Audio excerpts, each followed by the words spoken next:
Midnight.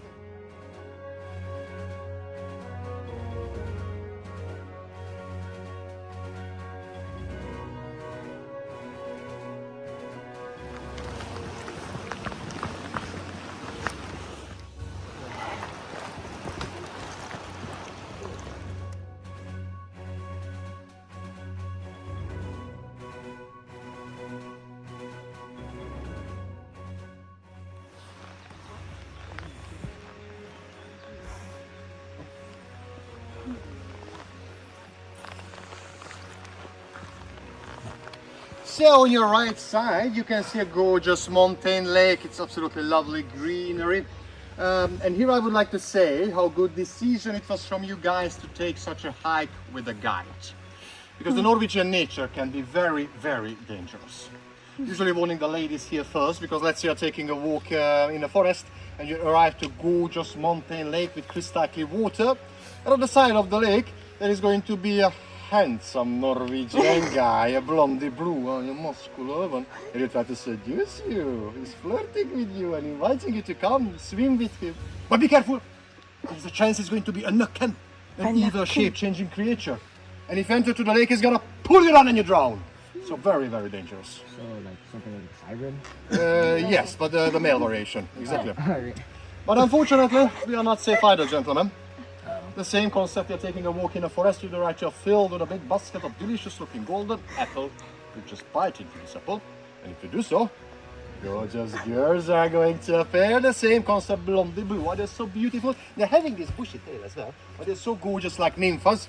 They're gonna invite us to the paradise garden. They're gonna give us freshly cooked delicious meat and sweet, sweet berries. Unfortunately, there is a high chance that these ladies are actually huldras, evil Scandinavian witches. They put spell onto this apple to cover their real figures, and their paradise garden will be their dungeons. The freshly cooked delicious meat will be rotten rats, and the sweet berries are actually worms. So you need to be very careful, gentlemen, and please promise me you wouldn't bite into the apple. Very important.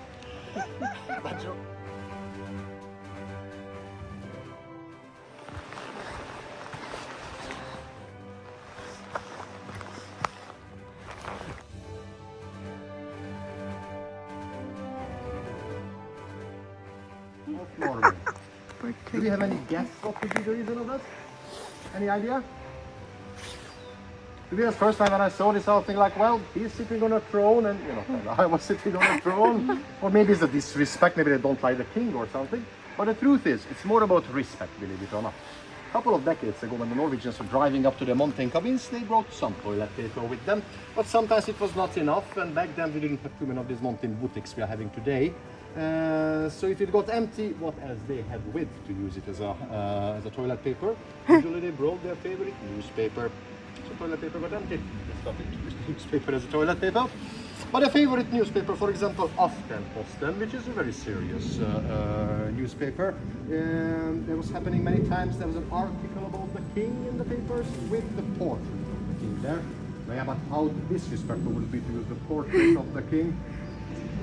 Right. For the patriot Norwegians, they just started to cut the portrait out and putting it into the wall of the door. And it turned to be a tradition. And of course, in the 21st century, we have enough access to toilet paper. It's not a problem anymore. But as a tradition, we were just missing the portrait of the king from the toilet. So today, in 2026, you can actually buy a portrait that you are hanging in your cabin's outside toilet. And many times, it's a funny one. It's a caricature. A couple of years ago, I was visiting a friend of mine cabins, and there was a hilarious one in the bathroom.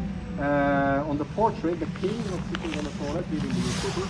Next to him there was a bath tube and the queen was taking a bath.